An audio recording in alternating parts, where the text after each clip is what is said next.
That is the message that I'm going to share with you today. No, I hope I can quickly share this from my heart. No, sinabi dito Isaiah 6:8. If you have your Bible, kung meron kang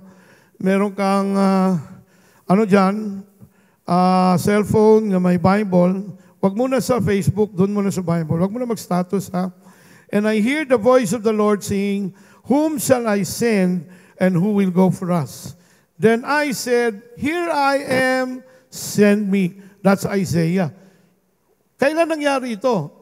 In Isaiah 6:1, in the year that King Uzziah died, I saw the Lord, sabi ni Isaiah, sitting upon the throne, high and lifted up, and the train of his robe filled the temple.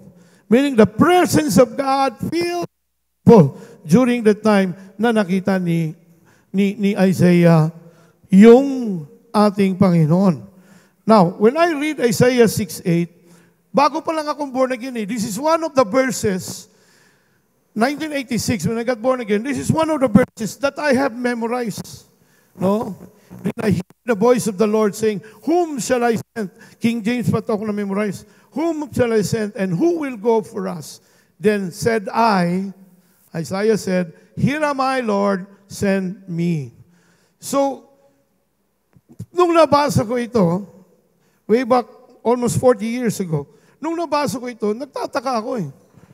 Sabi ko, if you are going to read the background, magugulat ka. Bakit ganun na lang kabilis, kadali, na sumunod ni Isaiah sa Diyos?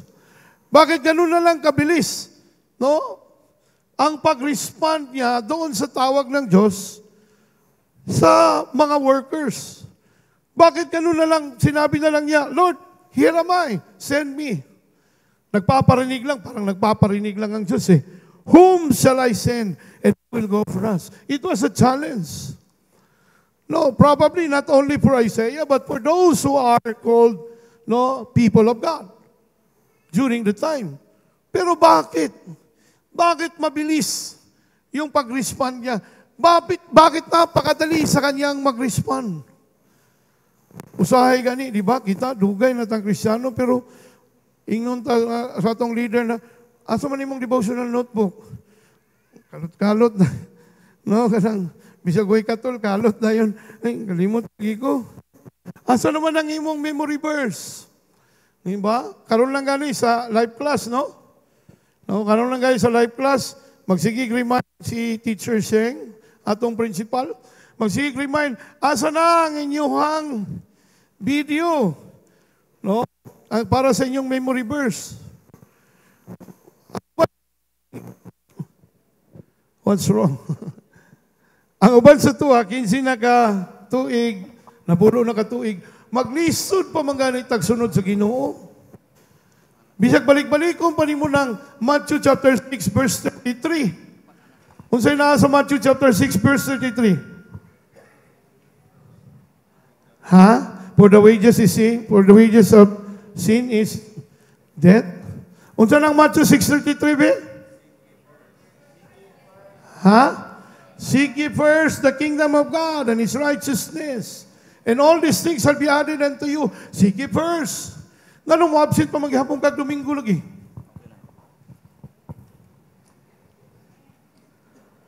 Nganong mas piliyon maghapon nato ang suri-suroy, no? Kaysa mo simbag Domingo. Dugay naman tayo Kristiyano, dugay naman tayo na believer. Nganong naglisod man tag sunod sa Ginoo? Ngano man si Isaiah, dali naman kay siya ni sunod sa Ginoo. Nakapangutana po mo na. Parehay na niyo, din sa church, di ba? Ang pinaka sa men's network, sa akuang network, ang pinaka-busy na tao, wala laing kundi si Doc Himes Razo. Pinaka-busy ni. Gikan Lunes hangtod Biyernes, usay Sabado pa, napay opera. Usay muli na lang. No, napagyapoy operahan. Muli sa balay gabi na. Every day. Every day. That's every day. Pero how come nga siya man ang pinakadaghan o life group members? Hindi kayo nagtataka niyan? Para bang, bitaw no? Busy naman kayo ni si Duke, pero siya may pinakadaghag Team Isaac.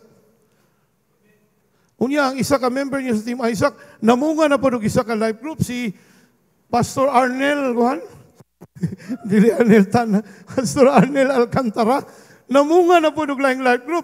So, but pasabot ka na nga network, sakop na ni Doc Himes. Because si Brother Arnel, under ni Doc Himes. It's, it's producing fruit. Not just fruit, but more fruit and much fruit. Nga naman, unsa may diferensya, no? I throw this as a challenge to all the leaders. Kung na ay pinaka-busy diri, wala na kain. Kani nga tao, kani si Doc Himes. Pero nga siya may pinakadaghang tao. Why is that so?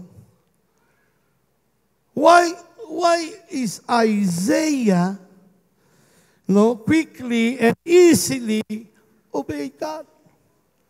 Bakit? Yun ang katanungan ko nung una eh. Pero na-discover ko rin ito. In Isaiah 6, describes Isaiah called from God to take his message to the people of Judah. Some scholars believe that the book may have been meant to begin with a chapter, but many see this as a fitting conclusion to the introduction of Isaiah 1 to 5. Ang mga Bible scholars, nagtuo sila nga, dapat kanitong Isaiah 1.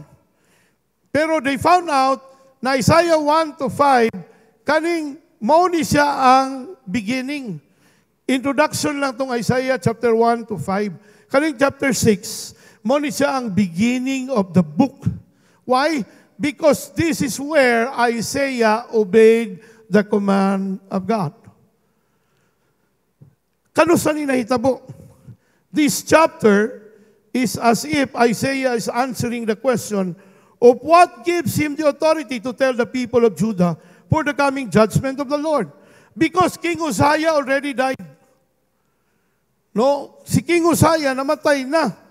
Unya karon ang Ginoo nawadag tao in Judah. Ingon pa din according to the scripture, this chapter establishes the beginning of Isaiah's work as a prophet. This came in the year King Uzziah died, around 740 BC. 740 Blair Juarez. Uzziah was one before Christ. Uzziah was one of the great kings of Judah. At the time of his death, the Assyrians were beginning to mount a great war machine that would roll over the nations of the Middle East. Pagkamatay ni King Uzziah, kaning mga Assyrians na laban sa Ginoo, hinay-hinay nag-build up sa ilahang grupo. Nga naman, namatay naman si Uzziah. Wala na may mubarog para sa Ginoo in the tribe of Judah. That is why God has to call Isaiah. Pero hindi ho ganun nangyari lang kaagad-agad. Merong nangyari sa kanilang dalawa. Sinabi dito, Isaiah describes a remarkable experience, either a vision or an actual appearance of the Lord. I believe it was not in a vision. It was actual appearance of God. Because in my deathbed, I saw God. Yes, it can be. This week, first time, not first time, pero dugay-dugay na ko nga wala nakapadawat sa Ginoo sa usa ka tawo nga himatyon na. Dr. Norman Magpantay called me up. His mom is about to die. Sabi niya, Pastor, mamamatay na si Mommy. I want you to minister to her. Unya, mapay akong pag-abot. Kapoy gayo, wala ko'y tingog, si kukubo. Sige Dok, tulog ko pagtawag niya mo tong pagmata na ko, tawag ko sa iyaha. And then sabi ko, correct me if I'm wrong, naman tayo mga doctors rin, as what I believe, that is part of God's plan sa pag-create sa tao.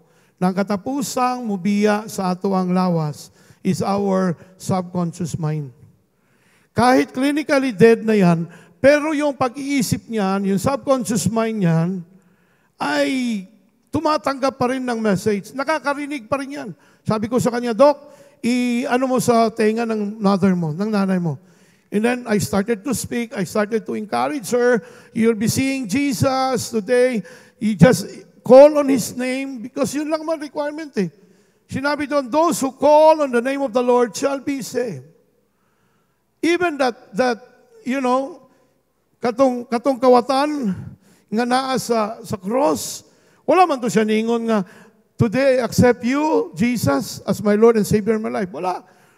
Ni-recognize lang niya. That recognition is enough for him to be in heaven. Ano sinabi niya? Remember me when you are in paradise. At ang sinabi ni Jesus, today. Not tomorrow, not the other day, or some other day, sometime next week. Okay? Ang sinabi niya, today, you are with me in paradise. Ganun lang kasimple yun. Kasi naisip ko, Doc, bago mamatay ang tao, I believe, kinakausap na siya ng Diyos to prepare him to meet the ultimate judge, Jesus. Kaya I prayed, talagang sabi ko, you just join me in this prayer. I know you can still hear me, Nanay. And you know what? Yun lang talaga inantay. After siguro mga 12 hours lang.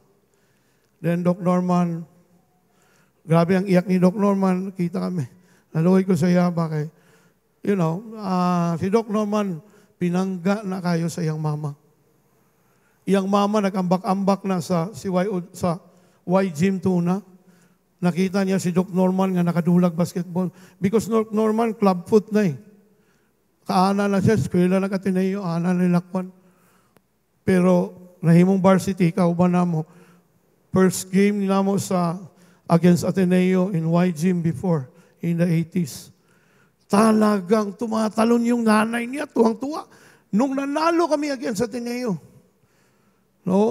Nanalo kami against Ateneo. Gatorade na sila. Kami, kuwan pa lang, kung sa'y tawagan na, kanang grape juice lang mi. Pag abot sa halftime, tanan player sa City High, wala sa bench. Naglinya to sa CR. Gripo juice ba? Salod ka mo. Wala kami nag-iisip na hugaw tong bula mong dribble-dribble. Inana taon mi kapobrito muna, City High. Kalaban Ateneo. But we won against Ateneo that time. Very close yung laban namin.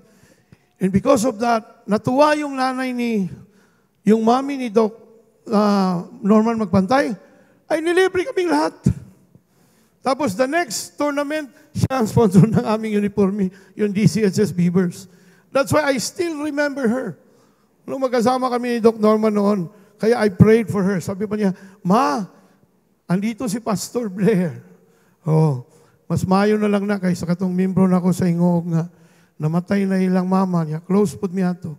Pagabot dito sa minteryo, ningon sila, Ma, niyas Pastor Blair. Ingon ako mutingo gani ni Ron. Ipas kita ni. Pero kani buhi pa. And Doc Norman was so thankful and so grateful na bago namatay yung nanay niya, we were able to pray for her and commit her to the Lord. Because this is very important. Bawat tao nangangailangan ng Diyos. Lalo na ngayong panahon na ito. Bawat tao nangangailangan ng tagapagligtas. That is why do not deprive anybody to receive the word from the Lord. Now, anong nangyari kay Isaiah? Sinabi dito, he has encountered God and these three things happen. Ano yung nangyari sa kanya? Ito yung dahilan kung bakit ang bilis sumunod ni Isaiah. Ito yung dahilan why Isaiah obeyed God quickly. And without any mental reservation, without any hesitation, he said to the Lord, "Here am I, Lord, send me." Okay? Bakit? Ano nangyari sa kanya? Number one, because of his encounter with God, he knew God.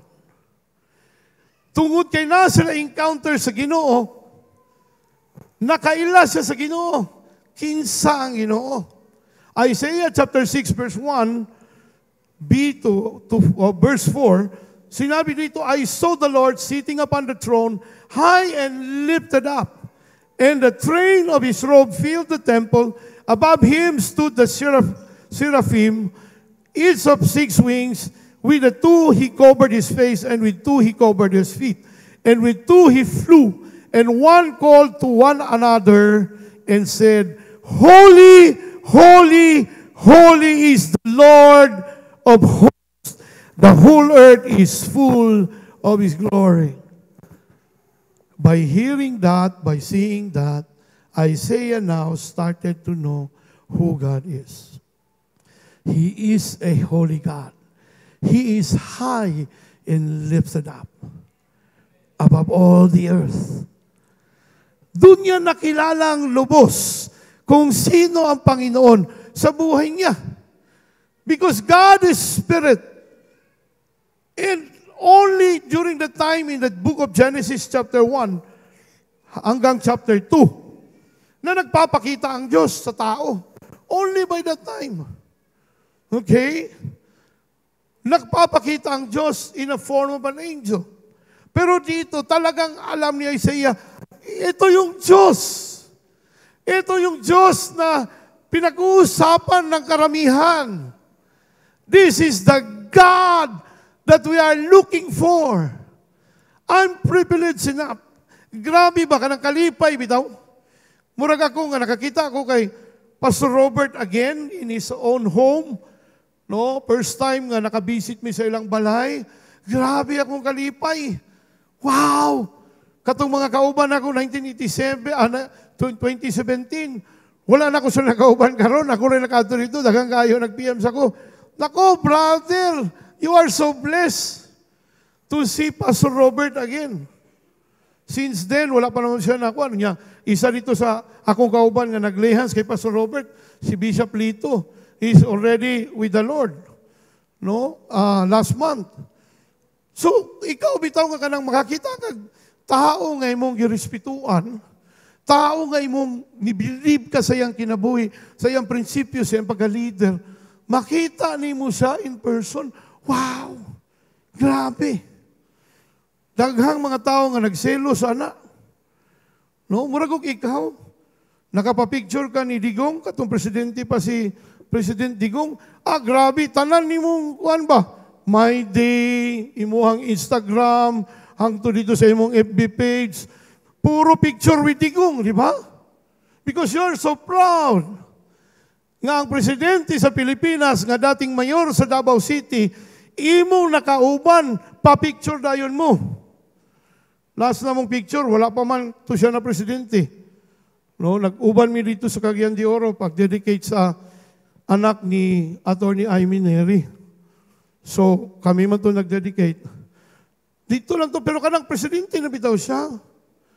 Kanang bitaw, grabe kay kaka-proud ba?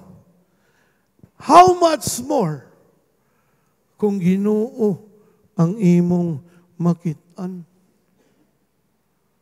Makahilak yun ka. No? Makahilak yun ka. Hindi na ako mabasa. Makahilak yun ka. Mauni na hitabo kay Isaiah, He knew God. Ang Ginoo balaan, dili pwede nga gayagaan. Ang Ginoo dili pwede nga imong saaran o niya dili nimo tumanon. Nga naman kay balaan siya. It's not easy to obey. Mahirap sumunod sa isang utos na ang nag-uutos hindi mo naman kilala. Yung nag-uutos, wala ka namang relasyon. Pwede mong hindi sundin yun. Pero kapag may relasyon ka sa taong nagbigay ng utos na dapat sundin, all you have to do is to pay respect dahil kilala mo siya eh. Amen ba?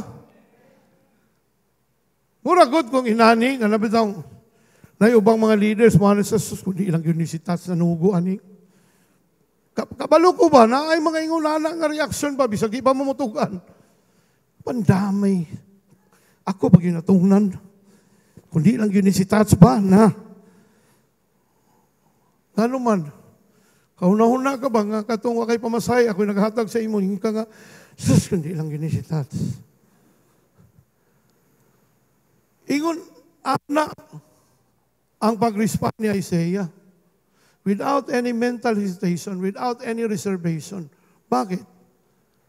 Nakilala niya ang Diyos. How many of us here, we know God? Kanang kailag yung Ginoo, sige daw, taas ang gamot. Kanang makaingon yung kailag ko sa Ginoo, pastor.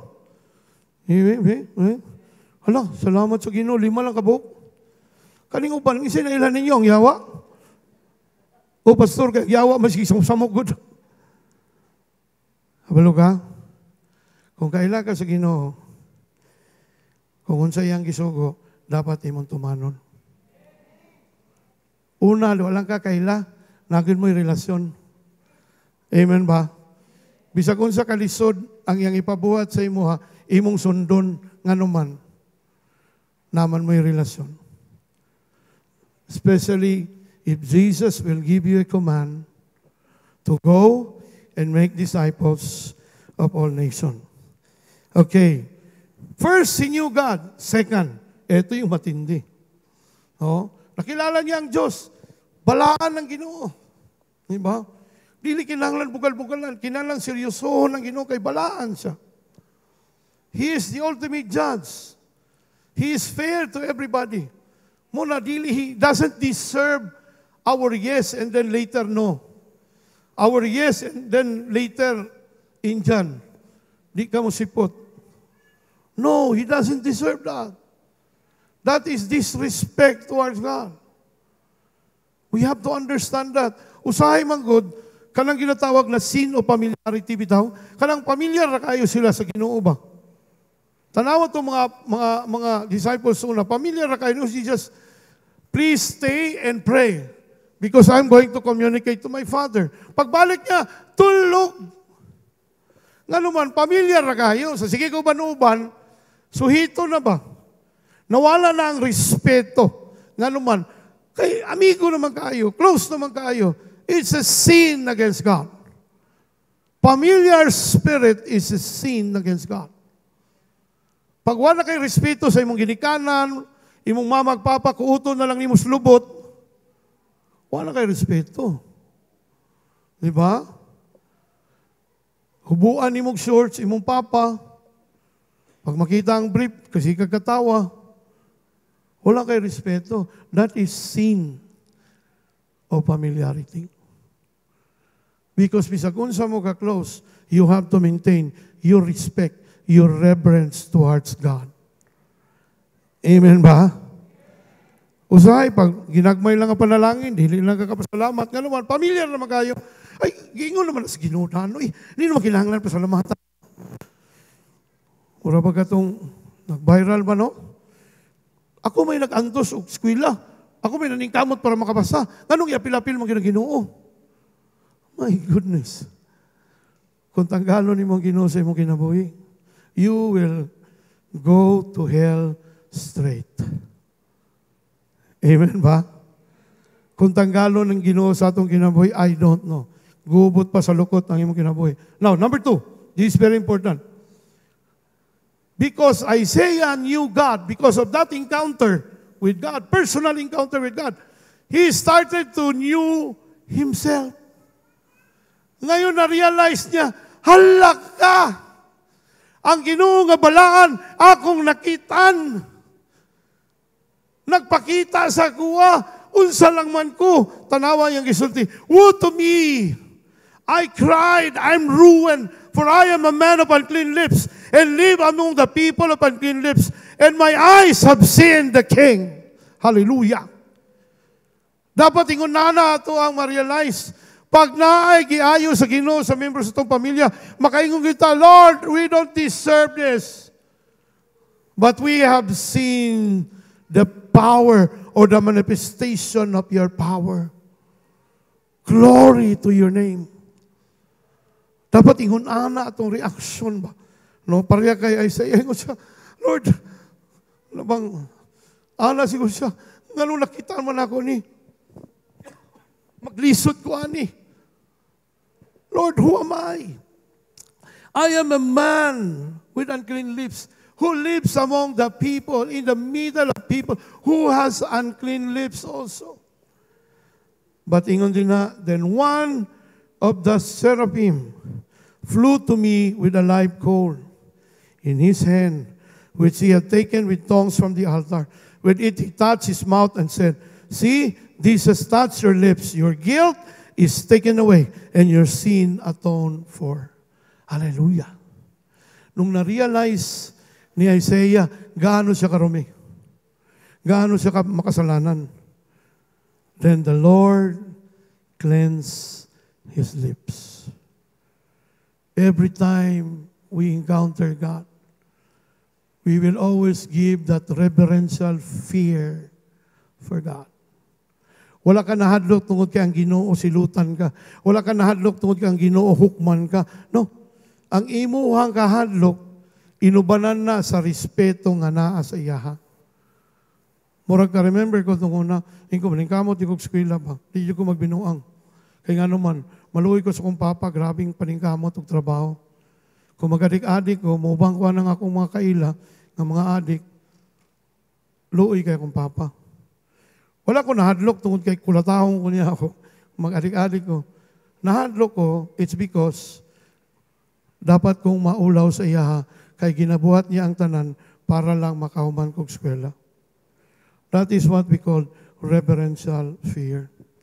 That's the kind of fear that God wants us to have nowadays. Atong respeto sa iya ba, ay dili na ito ni Buhaton. Ayaw, compromise na. Ayaw.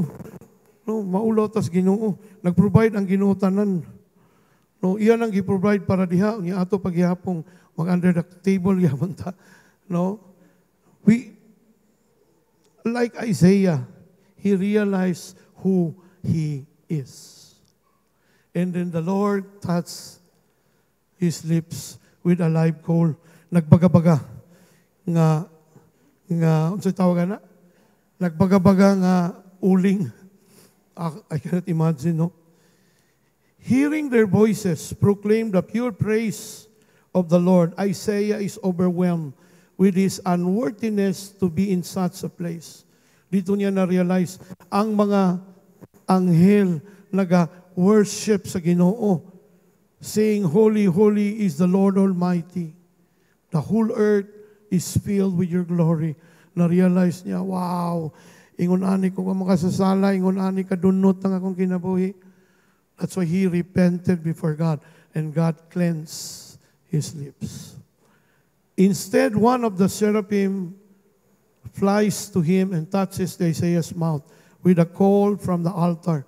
The angel says simply that this action has taken away his guilt. When we have an encounter with God, mabag-o gyud ta. Bag-ohon gyud ta sa Ginoo. Nagi-ebidensya nga natay encounter sa Ginoo. This is very timely because on Saturday, lahat ng nasa life class will have their encounter with God. Pray to the Lord. Lord, I want to have an encounter with you. Excited ko, Ginoo, nga makik-encounter sa imo, Ginoo. Because I know, tanan nga na-encounter sa Ginoo, Moses was changed because of that burning bush experience. No? Even in Mount Sinai, when he encountered with God, pagbaba niya, gasiga-siga ang iyang dagway. There was an evidence of having an encounter with God. Kita ka na sakyanan nga magbangga. Niya, head-on collision, bang! Unsay mahitabo sa sakyanan? Unsay mahitabo? Magwapo? Di ba mga guba? No, makaingon ka, agay, naka-encounter ni ba? Igo, gido, inkwentro gid sila, head-on. Naay-ebidensya. Ang tao nga naay-encounter, naka-encounter sa Ginoo, personal encounter, naay-ebidensya. Amen ba? Ingay mo katapat. Gano'n saan last enkwentro ninyo sa Ginoo? Ha? Dili na nako mahinumduman. Kay busy man kay ta. Mabitaw usahay, ihalaw sa Ginoo mga problema, circumstances, unfavorable, para muduol ta sa Ginoo. Kita bitaw na ako, daghang kay nagkasakit pero si manahabang. Nya katong last Saturday, daghang kayo ni appeal sa prayer, early prayer no nga meeting last Saturday. 40 plus ang niyatin online. Uy, first time ni. No, kay nga naman natay mga parenting na sakit, natay mga nasakit, di ba? Ay dili na to hulaton nga nay sakit. Bisag ko'y sakit, diyan gapunta. Amen ba? Mas lami man ang ikaw mag-ampo sa need sa uban kaysa ikaw ang ampuan. Tama ba? Di man ginamalikayan nga na kay prayer request. Normal na. Pero lami kayong feeling ka na makaampo bitaw ka sa uban nga na ay problema. Ya katong imong giampuan bitaw, naayo bitaw. Ako, I'm still praying for DJ. Ang duha na to kabata din, sa pamilyang Ungkay. Si DJ o si Liam. Na-dengue karon. No, up and down ng ilahang platelet. Pero praise God, gabi nag-monitor ko, alas 3 sa kadlaw. Kuyaw kayo ning personal nurse ni DJ, si Juan, GM, no, si Miss Jade. Yung siya touch, okay na touch, nagsaka na gamay. 3 o'clock sa morning, ha? I slept at 5 o'clock this morning. So, anak ko lang, praise God, kay nani ang kuan. No, makita ni mo, ginalaw sa Ginoo ang mga sirkumstansya para mabalik ta sa iya. So that we will have an encounter with God again. Amen ba? Encounter is not just once. It should be, wala ka na bang, ginatawag na ito, lifestyle ba? Kanang ito mo basa kag Bible nga di na ka makahilak, mag-ampo ka nga di na ka makahilak, makahadlok na na. Pamilyar na kay kasi mong ibasa. Pamilyar na kay ka sa imong ampo. Memorize na kay nimo. Kinahanglan, you will have an encounter with God. Go to your prayer closet and just worship God. Just allow God to minister to your life. And then you will see what will happen to your life. Last, after knowing God, after seeing and knowing Himself, now Isaiah knew the need. He knew the need. Ito na yung sinasabi ko. Madaling sumunod, no? Madaling sumunod kung alam mo sino yung nag-utos. At yung nag-utos, may relasyon ka. Close baga kayo. Di ba? O pag wala kay relasyon ba? Dili ka makabalibad. Kaya nga naman, naman may relasyon. Na mag-request sa mo. Like for example, si Tatay Hurley, pag mutawag na sa anak, kailangan ka matog Cebu, bla bla bla bla. Di ko, wabi ito'y libre. Ako may nagbayad sa kong ticket. Pero insya anak, you're one of the few that I recommended to PCEC. You're one of the 10 churches here in Davao that I recommended to PCEC. Inakonsibuaton dito tayo. No, we will just listen. We will just, motong kasi-klaseng mga ministers dito sa Cebu. Anak ko, sige tayo. Yung kay Pastorat siya, love. Yung tatay, kinanglalong matog Cebu. Because naman ko may relasyon. Unya, makahuna-huna pinay ko. Pag yung galing nga, lang kumatulabay, gusto mo kayo, ako mo yung ticket. Pag maguna-huna na gani ko, ma-remember na ako. Murag na, mohongong sa akong Holy Spirit. Gusto ka, pawaong ka ni Bishop Early diya sa Diaz Mall. Gusto ka, yan ang ihatag sa lain. Wala pa mo'y kontrata. Tama, Lord na, tama, Lord. Yan, isa pa, maulaw ka. Because gisaligan man ka. Amen ba? Kamong mga members sa life group, pag isugo mo yung cell leader o life group leader, but pasabot gisaligan mo.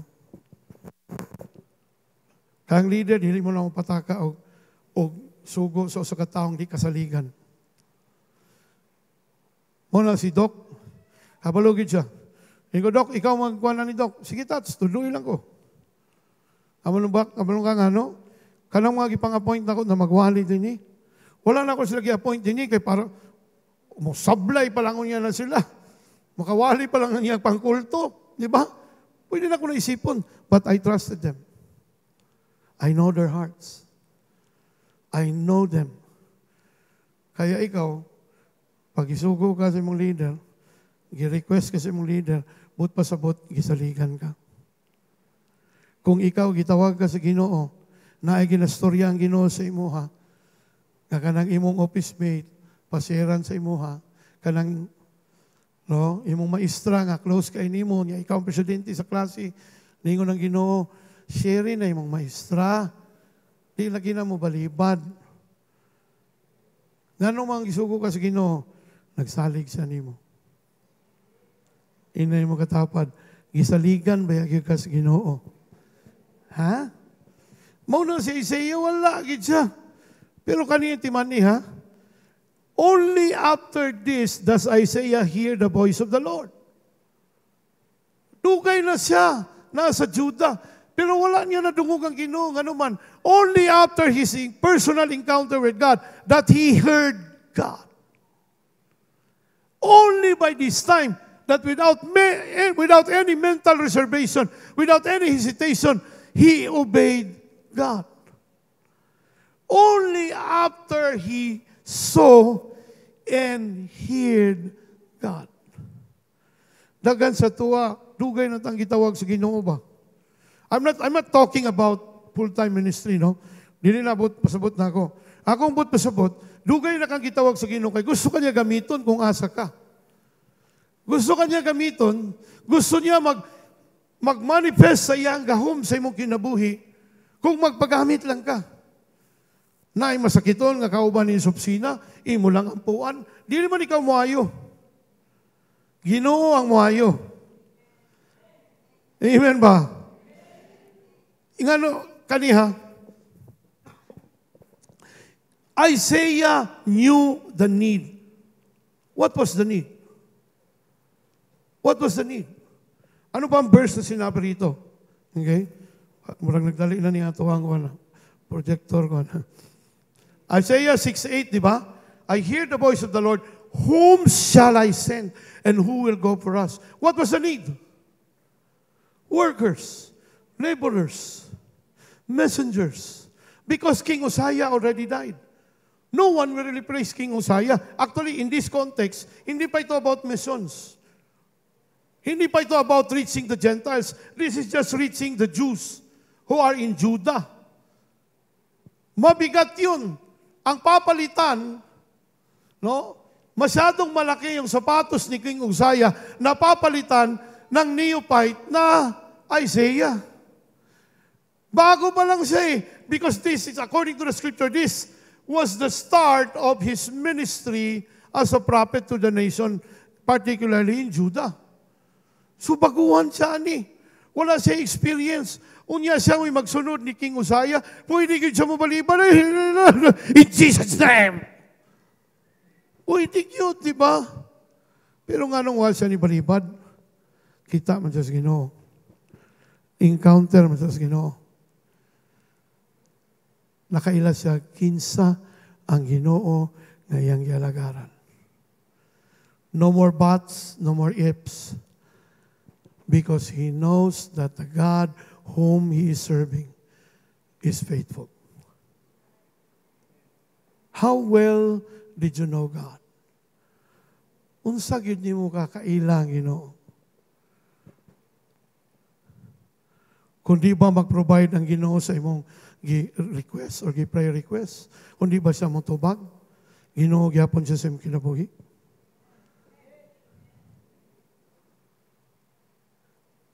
Kung dili ba ka niya ayuhon? Like Apostle Paul, ingon si Paul. Kaninga turn in the flesh. Ingon niya, kaninga kasakit sa ako ang unod. Wala gyud nawala ba? I've been praying for people and they got delivered. But this thorn in my flesh until today, still here. But Apostle Paul did not stop serving God. Who is God to you today? In closing, I would like to say this. Until today, okay? Ito pa rin yung challenge ni Jesus. Luke chapter 10 verse 2. Then he said to them, the harvest truly is great, but the laborers are few. Therefore, pray to the Lord of the harvest to send out laborers into his harvest. Who is the Lord of the harvest? The Savior of the harvest is Jesus, but the Lord of the harvest is the Holy Spirit. Why? Because the Holy Spirit said, in the last days, I will pour out my Spirit upon all flesh. That's why Jesus said, pray to the Lord of the harvest, who is the Holy Spirit. It was proven in the book of Acts, when they were baptized by the Holy Spirit, power, okay? Power for service filled their hearts. And when they started to speak, people listened. When they were started to pray for the sick really got healed. Even the crippled, the blind recovered. Even those who were, possessed by the devil has been set free. Why? Because the Lord of the harvest filled their hearts with power and authority to minister. Palakpakan natin ang Panginoon. John chapter 4, verse 35. I'll do this quickly. Do you not say 4 months more and then the harvest? I tell you, open your eyes and look at the fields. They are ripe for harvest. Hinog na. What was the need until today? Laborers, workers, harvesters. No?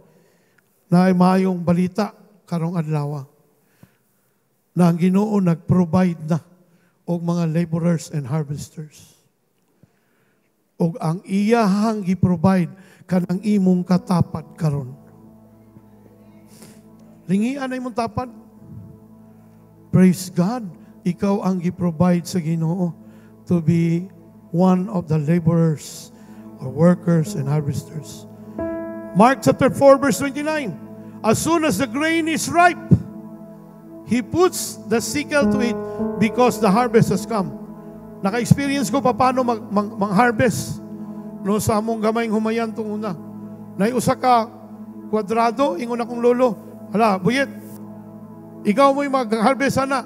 Tanan nga abot ana, ikaw imuhang bahin. Ah, grabe, pas alas 4. No, kuha ko garab, pak, tapok, bugkot. Idalhon mo sa daplin. Kay maghulat ka sa tracer nga imong ipansak dito, pila ka sako ang imuhang maproduce. Pero kana siya, grain pa lang. Dili pa na bugas. Sa ito pa, kinahanglan pa na undergo process. Pero kung kanang grain, maabtan na kusog nga ulan, mubaha, di na mapuslan. Nga naman, mga lata man na. Kanang tipasi, di man na, kanang humay, malata man na, bisan pag napa na sa iyang punuan. O kusog nga hangin, ay bagyo, mga tumba na, ang tawag na, nangapayhag. And then, mga lata, wala na kay maani, wala na kay income ng insakto. Muna kinanglan, harveston na yun. Kanang imong mga membros pamilya, kanang imong mga kauban sa balay, dugay ra nang nahinog ba? Ayaw hulatang malata. Ayaw hulatang masakit. Kanang baskog pa sila, hinog na wala. Harvest na. Para magamit po sila sa Ginoo. Kabalo ka? Dili man ta accountable sa ubang mga pamilya. Pero kanang imong pamilya, kanang imong mga kauban sa opisina, singlon ka sa Ginoo na. Ingon sa Ginoo, if these people will perish, I will hold you accountable for their blood if they will go to hell. That's in the book of Leviticus. Ayaw sayangi. Kabalo ka, gitanom ka sa Ginoo diya ba? Kabalo ka anong girespetuhan kanila? Example, sa klase. Bright kay ka. Number 1 ka sa klase. Number 2 ka sa klase. Mga classmate ni mo, pag kung sa isulti, maminaw sa imo. Imong maestra, imo nang tagaag sa question. Unya imong maestra mo, sunod na nimo. Kabalo ka anong giyunana ka sa Ginoo, anong gialaw na sa Ginoo sa imo. Dili pastoroy nagtuon magyud ko. Lagi, daghan na nagtuon pero bugog yapon. Nganong na-bright ka, tungod kay walang ka nagtuon, gidihugan kas Ginoo. Kay na siya purpose. Pag masira ni mo imong maestra, makaingon ko na yung maestra, ma'am, nakita lagi na ako, ma'am, nga, murag, walang, minghoy lagi ka, ma'am, nakay problema. Pwede ko mag-pray ni mo, ma'am. Di naman alisod. Ang taong na problema, di na mo balibad o ampo. Amen ba? Unya kay, siyempre, permanente maka-high score, taas og respeto si ma'am ni mo. Di ba? Tanawa ko na sa high school mito na, katong mga classmate ng babae nga arte kayo, pero gagmay kayo grado, kalaban sa mga maestra. Pero katong mga, kuha na mo nga classmate nga bright kayo, pinangga kay maestra. Why? That is a favor that comes from God. Ingon din ni, as long as it is day, we must do the work of Him who sent me. Night is coming when no one can work. Ayaw ulata, nga mabalik na Ginoo, diya pa ka maningkamot. Ayaw ulata, nga di nakaka-lihok, nga naman ang imong arthritis, nigara na. Ayaw ulata, nga ang imong gout, mudako o kasahaman. Saka pa mga lagad na igun mo, Lord, masunod na igun mo Ginoo. Lord, ayuha lang ko, Lord, be. Katong mayo pa imong lawas, gusto kanya gamiton, di ka kapagamit. Ayaw latang ang iyong kamot, magana no? Kabalo ka, maayo kayo ang Ginoo, Brad. Ingon po ito yung isiran. Ganun karoon pa man ka? Asa man ka na-sursuroy? Tung una ako gusto makadungog ang pulong nga, maayo ang Ginoo. Sige kag simba, pero wadi ko kadungog ba? Nga imo kong gisiran, nga maayo ang Ginoo. Kaning ako atin, inuod na niya. Wala ko nasuko. Ako lang, mo kuning realidad. Pungko, paminaw, pauli. Pungko, paminaw, pauli. Kabadlong panagsa. Ingon sa tinyo, night is coming when no one can work. That's why He commissioned the disciples during this time. You only have 3 years. Lahat ng sinabi niya, come follow me. Take up your cross, deny yourself, take up your cross, and follow me. That was in the context of 3 years. Wala tagabaloy. With all the problems that we have today, 19 ka station commanders, pulihan sa taga Manila, diri sa Davao. What is that to you? Reklamo ng mayor. Unsa na nilang gibuhat? Unsa ni national takeover? Ang atong DCPO, sa isa ka adlaw, 3 ka buok, direktor, ang puli-puli. First time in the history of the Philippines. Something is wrong going on in the city. Kano sa pamanta, magpagamit sa Ginoo, kanang di na pwede? Ingay mo tapad, ikaw, sa tanaw ni mo aning wali ni pastor. May gani? The harvest is great. The grain is ripe. The time is short. Jesus is coming soon. There's one thing that will rob your joy faster than anything else. Kabalo ka nga nung mawala ang imong joy, imong kalipay sa imong kinabuhi. Do you know what it is? Kano sa mawala ang imong joy? Luya ka piminti, walang buhay. It is when you know the right thing to do and you don't do it. It is when you know the right thing to do and you don't do it. Meaning, you don't obey. James chapter 4, verse 17. It is sin to know what you ought to do and then not do it. It is what we call the sin of omission. There are 2 kinds of sins. Sin of commission and sin of omission. Kanang commission, imong gibuhat ba nga sala? Pero sala gyapon ang dili pagbuhat sa tamang buhatonon. Sa TPT mas klaro. So if you know of an opportunity to do the right thing today, yet you refrain from doing it, you are guilty of sin. Nakasala ka sa Ginoo. Ang kuman, the field is ripe, ready for harvest, but no harvesters. The field is ripe for harvest, but the laborers are few. Some are lazy. I don't want to be called lazy. Because ang last person nag-iingnan ni Jesus of lazy was that last guy nga naay sa parable of the talent. Isa lang yung talent, iyang gilubong, one yung gigamit. Ang tawag sa iya, you are a wicked and a lazy servant. Away from me. I don't want to be called lazy. That's why I'm always saying to God, Lord, I'm available. Resort man ni Lord, pero I know you have called me in this. I know you will provide. I'm available. Sabi mo sa katabi mo, I'm available. Only one life. It will soon be past. Only what's done for Christ will last. City start. Do we have that slides? Timan ini. Isa lang ang atong kinabuhi. Og hapit na ni mawala. Pero ang imong gihimo para sa Ginoo maulay magpabilin hangtod sa kinabuhing walay katapusan. Gikan sa bata-bata, wala tayo laing gifokusan atong kagalingon.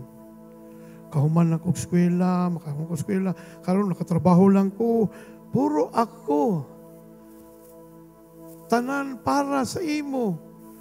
Pwede ba nga karon hapit na siya mobalik? Pwede ba nga ang atong trabaho para na pod sa Ginoo? Amen ba?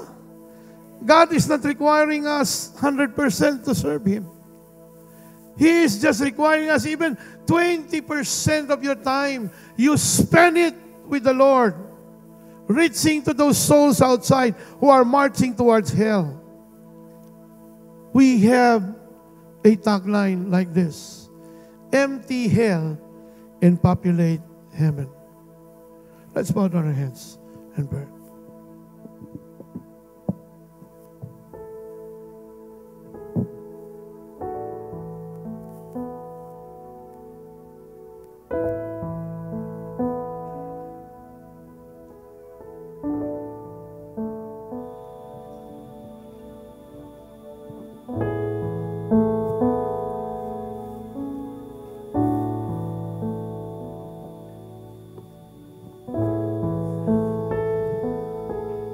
When I was at the border, I only bring one message to the people at the border. The IDPs, international displaced people. We don't call them refugees now. Like the former rebels, we call them peace champions. At the border, we don't call them refugees. That will really bring them down. We call them IDPs, or the international displaced people. A nation without a country. Every time I speak, I will always tell them, do not be discouraged. Do not lose hope. Because we Filipinos, we came here with one message, just to tell you that we love you, we pray for you, you are not alone, and you are not forgotten. That was the shortest message that I gave. And many of these Karen, after the message, they really hug me and say, Pastor, thank you for coming. Just for that statement, I am encouraged today.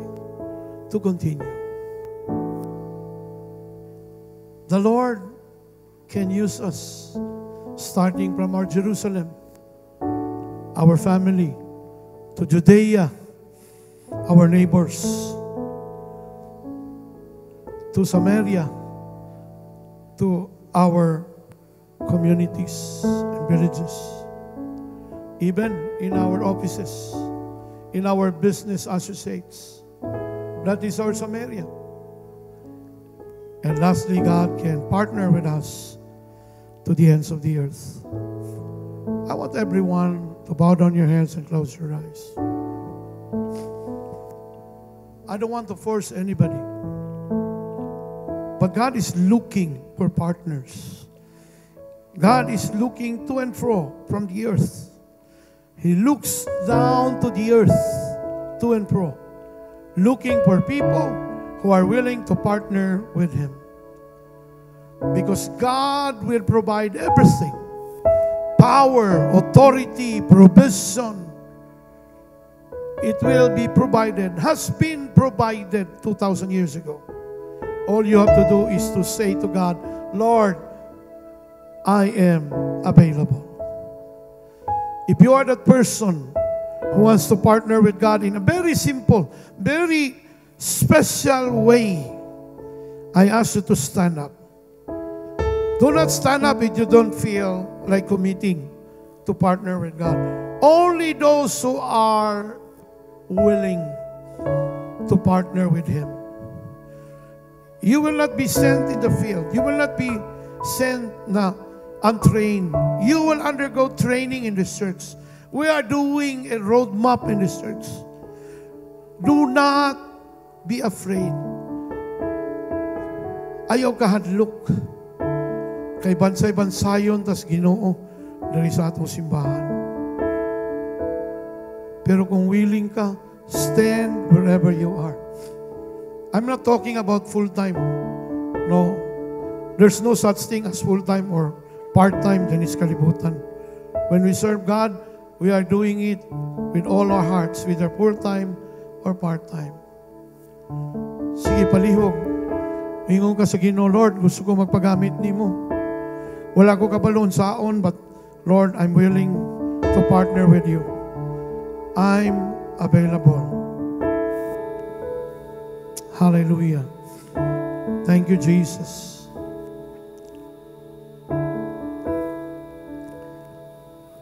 I'm not talking about missions. I'm not talking about going to other countries, places where I went to. No. I'm just talking about here. Dinis Davao. Dinis sa imong pamilya. Nga magsugod na kaghisgot, may tungod sa kamaayo, sa Ginoo sa imong kinabuhi. Magsugod na kaghisgot sa imong mga classmate, sa imuhang mga ka-associates, kauban sa opisina. Magsugod na kaghisgot, magsugod na kagpangitag mga tao nga pwede nimong ampuan kay naay mga problema sa pamilya, problema sa panalaping bahin. Just be willing and available. And the Lord will really pour out His anointing upon you. Magulat ka na lang eh. Nag-pray ka ng may sakit, biglang gagaling. Yung member ng pamilya nila na may sakit, biglang gagaling. Hindi ikaw yan. Diyos yan. Kasi siya ang nagtawag sa iyo. Kapag tinawag ka ng Diyos, the Lord will complete everything in you. Complete package yan. You will lay hands on the sick and they will recover. Salamat, Lord. Thank you, Jesus. Father, I thank you for these people who are standing here, that they are willing, they want themselves to be available. Nagamito ni mo sila, Ginoo, sa bisan unsang pamaagi. Ngayon mo silang sangkapon, pinaagi din sa simbahan. Na sila, Lord God, musunod sa imuhang tawag kanila. Lord, to preach the gospel, to share the goodness of the Lord in the land of the living. I pray for anointing to flow upon their lives, oh God. I pray, Lord, that every time they will speak, people will listen. Every time they will speak and command the enemy to get out, Lord God, The enemy will obey them, O God. Sickness, diseases, and even, Lord God, the demons will obey, Lord God, their commands, Lord, because they are your mouthpiece, O God. Lord, power and authority, manifestations of supernatural power will be upon their lives, O God. Cause them to be bold enough to say, in the name of Jesus, you are healed. Hallelujah. Thank you, Father God. Thank you for these people, Lord, who are willing. I don't know, Lord, I don't know them much. But kabalo ko, Ginoo, kaila kanila. Sa bawat nagtindog karon, gamita sila, Ginoo. Ang ilang mga kamot, mutapion sa mga masakiton, o ang mga masakiton, maayo. Sila magka-counsel, mag-aampo, sa bisan unsang matang sa panginahanglan, sa ilang kaila, ilang mga friends. Lord, mo testify ang ilang mga friends na naayo lagi ko.